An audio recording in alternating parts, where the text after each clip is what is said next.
એક ગામ હતું અને ગામમાં એક નાની એવી શાળા, પ્રાથમિક શાળા, અને એમાં એક બહુ ઉત્સાહી શિક્ષક દરેક વિદ્યાર્થી પર વ્યક્તિગત ધ્યાન આપે, ન સમજાય તો 10 વાર સમજાવે. અને એમાં એક વિદ્યાર્થી હતો બશીર.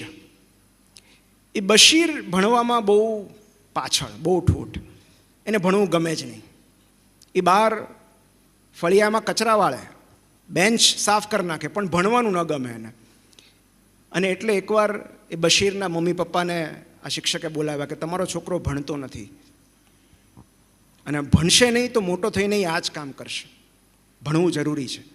1 વર્ષ 2 વર્ષ ધક્કા મારીને બશીરને નિશાળે મોકલ્યો, પણ પછી 3જા વર્ષથી બશીરને એમ થયું કે હવે આપણું કાંઈ થાય એમ નથી. એણે એ નિશાળ છોડી દીધી અને બીજા શહેરમાં ચાલ્યો ગયો. આ શિક્ષકનો પછી બશીર સાથેનો સંપર્ક તૂટી ગયો. 20-25 વર્ષ વીતી ગયા પછી આ શિક્ષક જ્યારે એક શહેરમાં ગયા ત્યારે અચાનક એમને છાતીમાં દુખાવો ઉપડ્યો અને એમણે ડૉક્ટરની મુલાકાત લીધી.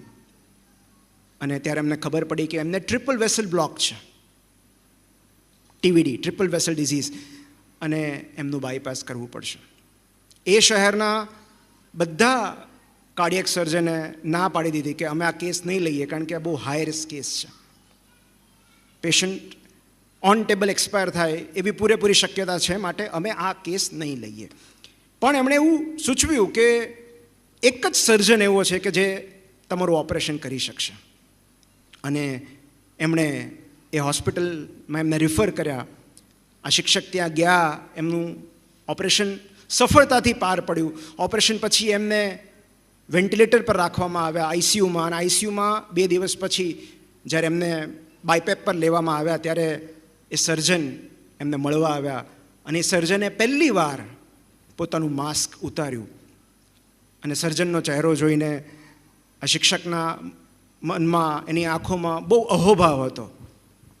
આંખમાં આંસુ આવી ગયા. અને બીજી જ ક્ષણે એમની આંખોમાં ભય દેખાયો. એમણે આંગળી ઊંચી કરીને કંઈક કહેવા માગતા હતા. અને અચાનક એમનું SpO2 ડાઉન થવા માંડ્યું. સર્જનને ખબર ન પડી કે અચાનક શું થઈ ગયું. થોડા સમય પછી શિક્ષક જે દિશામાં આંગળી બતાવી રહ્યા હતા એ દિશા તરફ સર્જને નજર કરીને જોયું તો એ હોસ્પિટલનો એક હાઉસકીપિંગ સ્ટાફ વેન્ટિલેટરનું પ્લગ કાઢીને પોતાનો મોબાઈલ ચાર્જ કરી રહ્યો હતો. અને એ બશીર હતો. જો તમે એવું ધારી લીધું હોય કે આ કાર્ડિયોવાસ્ક્યુલર સર્જન પેલો બશીર હશે,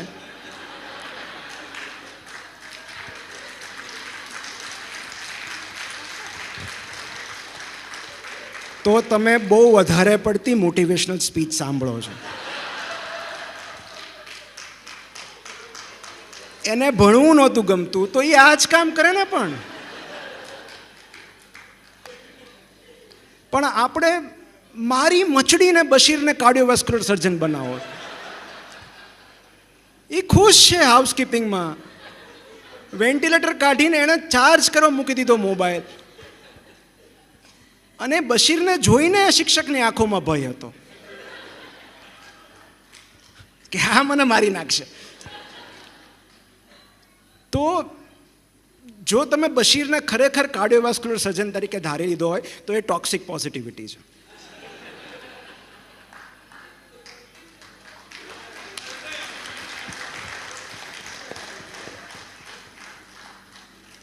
So we need to be realistic or realistically optimist. અને મોટિવેશન વિશે વધારે તો હું શું તમને કહું, પણ મારે આજે અપાર્ટ ફ્રોમ ધીસ હ્યુમર મારે એક સરસ પ્રસંગ તમારી સાથે શેર કરવો હતો. ખાસ કરીને રોટરીની જે થીમ છે, અને એમણે કહ્યું ને CSR, કોર્પોરેટ સોશિયલ રિસ્પોન્સિબિલિટી, પણ I would say it is ISR also, that is individual social responsibility. Corporate તો બરાબર, પણ એક વ્યક્તિ તરીકે મારી શું જવાબદારી છે. તો ક્યારેક એવું બને કે અનાયાસે આપણે કોઈના નિમિત્ત બની જતા હોઈએ છીએ. મારી સાથે પણ એવું જ થયું હતું. અમે આંદામાન ફરવા ગયા હતા અને આંદામાનથી મુંબઈની ડાયરેક્ટ ફ્લાઇટ નથી. આંદામાન ચેન્નઈ અને મુંબઈ એ રીતે છે. તો ચેન્નઈમાં 35 મિનિટનું લેઓવર હોય કે જ્યાં આગળ જે લોકો આંદામાનથી બેઠા હોય તો ચેન્નઈ પેસેન્જર્સ ઉતરી જાય અને મુંબઈના પેસેન્જર્સ ચડી જાય ત્યાંથી. તો એ રીતે અમે આંદામાનથી ચેન્નઈ જઈ રહ્યા હતા અને જે કેપ્ટન હતા પાયલટે ડિસેન્ટ માટેનું નોટિફિકેશન આપી દીધું કે હવે આપણે ડિસેન્ટ થઈ રહ્યા છે. પણ એઝ યુ નો કે ડિસેન્ટનું નોટિફિકેશન આવ્યા પછી પણ ડિસેન્ટ થતાં બીજી 20 મિનિટ લાગતી હોય છે. અને આ જે એમનું અનાઉન્સમેન્ટ થયું એના થોડા જ સમય પછી અમારી પાછલી રોમાંથી પાછળથી એક લેડીની ચીસ સંભળાઈ, એક મહિલાની ચીસ સંભળાઈ અને અચાનક રડવાના અવાજો આવવા લાગ્યા. અમે બહુ આગળ બેઠા હતા એટલે એક્ઝેક્ટલી પાછળ શું બન્યું એ અમને ખબર ન પડી. પણ જે રીતે કેબિન ક્રૂ દોડાદોડ કરવા માંડ્યા અને જે રીતની ગભરાટ હતો એ રીતે અમને એવું લાગ્યું કે કંઈક ગંભીર છે. થોડા સમય પછી કેપ્ટને માઇક પર અનાઉન્સ કર્યું કે any doctor on the board, we need your help. એટલે હું મારી સીટ પર ઊભો થયો અને એક એર હોસ્ટેસ એકદમ દોડતી મારી પાસે આવી, સર પ્લીઝ ધીસ વે. એમ કરીને એ એર હોસ્ટેસ મને પાછળ એ રો પાસે લઈ ગઈ જ્યાં આગળથી રડવાના અવાજો આવતા હતા. મેં ત્યાં જઈને જોયું તો વિન્ડો સીટ અને આઇલની વચ્ચે એક પેસેન્જર બેઠા હતા જે રડી રહ્યા હતા અને એમના રડવાનું કારણ એવું હતું કે એમની બાજુમાં 60 વર્ષની ઉંમરના એમના મમ્મી લગભગ બેભાન અવસ્થામાં પડેલા હતા. એમની આંખો અર્ધ ખુલ્લી હતી, આઈ બોલ્સ રોલ્ડ અપ હતા, મોઢું ખુલ્લું હતું. તો એમને ફ્લાઇટમાં વાઈનો એટેક આવેલો, એપિલેપ્સીનો. એમનું શરીર એકદમ ઠંડુ પડી ગયેલું પણ ફોર્ચ્યુનેટલી પલ્સ નોર્મલ હતા, પ્યુપિલરી રિફ્લેક્સીસ નોર્મલ હતા. એટલે મેં સૌથી પહેલાં એમની દીકરીને અને કેબિન ક્રૂને જાણ કરી દીધી કે શી ઇઝ અલાઇવ, તેઓ હજુ જીવિત છે. એ રાહતના સમાચાર મેં આપી દીધા. સમાચાર તો આપી દીધા પણ પછી બહુ પ્રામાણિકતાથી કહું છું કે પછી શું કરવું એની મને ખબર નહોતી. કારણ કે મારી પાસે ન તો કોઈ મેડિકલ ઇક્વિપમેન્ટ હતા ન તો દવાઓ હતી. મેં કેબિન ક્રૂને કહ્યું કે મારે તાત્કાલિક 3 વસ્તુ જોઈએ છે. એક એરવે, ગુડેલ્સ એરવે, એક પલ્સ ઓક્સીમીટર, એક બીપી ઇન્સ્ટ્રુમેન્ટ અને એક સ્ટેથોસ્કોપ. એમની પાસે ઓક્સિજન સિવાય કશું જ નહોતું. અને આઈ વોઝ લિટરલી ક્લૂલેસ કે મારે શું કરવું. મતલબ આપણે જોયું છે કે ફરહાન કુરેશીએ 3 ઇડિયટ્સમાં એક ઇમરજન્સી ચેસ્ટ પેઇનનું નાટક કરી, મેડિકલ ઇમરજન્સીનું નાટક કરીને એક ફ્લાઇટને ટેક ઓફ થતાં અટકાવી હતી. પણ 35,000 ફીટની ઊંચાઈએ ધારો કે ખરેખર કોઈ મેડિકલ ઇમરજન્સી સર્જાય તો શું કરવાનું. અને એક ડૉક્ટર માટે એ સૌથી દુઃખદ અને લાચાર અવસ્થા હોય છે જ્યારે એ પેશન્ટની બાજુમાં હોય અને કશું જ ન કરી શકે. તો હું એમનો હાથ પકડીને થોડી વાર ઊભો રહ્યો અને હું વિચારતો હતો કે આમાં શું કરી શકીએ આવી પરિસ્થિતિમાં. કોઈ દવા નહીં, કોઈ સાધન નહીં, ઓક્સિજન લેવલ કઈ રીતે માપવું, બ્લડ પ્રેશર કઈ રીતે માપવું, શુગર કઈ રીતે ચેક કરવું. અને મેં એમને સંદેશો મોકલાવ્યો કેપ્ટનને કે આપણે ઇમરજન્સી લેન્ડિંગ કરવું પડશે. અને મને એવો મેસેજ મળ્યો કે anyway we are landing in 10 minutes. કે ચેન્નઈ આવે જ છે તો 10 મિનિટમાં તો આપણે ચેન્નઈમાં જ લેન્ડ કરીએ છીએ. તો એ 10 મિનિટ સુધી કશું જ કર્યા વગર હું માત્ર એ પેશન્ટના પલ્સ પકડીને ઊભો રહ્યો. અને એ 10 મિનિટે મને ઘણું બધું શીખવી દીધું. સૌથી પહેલી વાત તો એ કે કશું જ કર્યું નહોતું મેં, અને તેમ છતાં મને યાદ નથી કે એમના દીકરીએ મને કેટલી વાર થેન્ક યુ કીધું હશે. બીજું કે 10 મિનિટ પછી જ્યારે ફ્લાઇટ લેન્ડ થઈ ત્યારે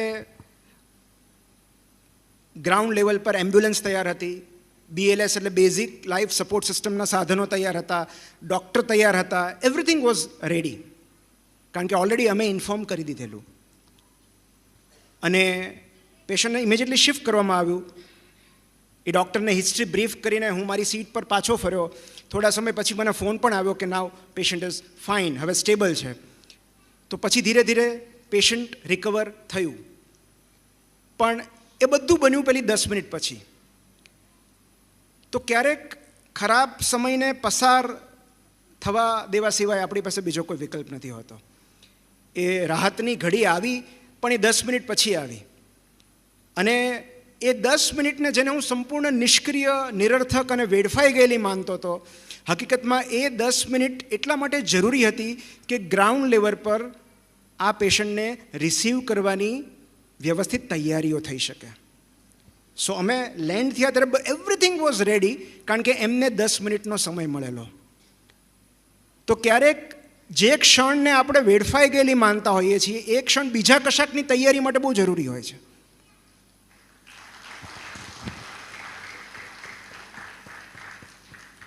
બીજો એક બોધ જે મને મળ્યો કે નિશસ્ત્ર હોવા છતાં પણ લડત હંમેશા શરૂ રાખવી.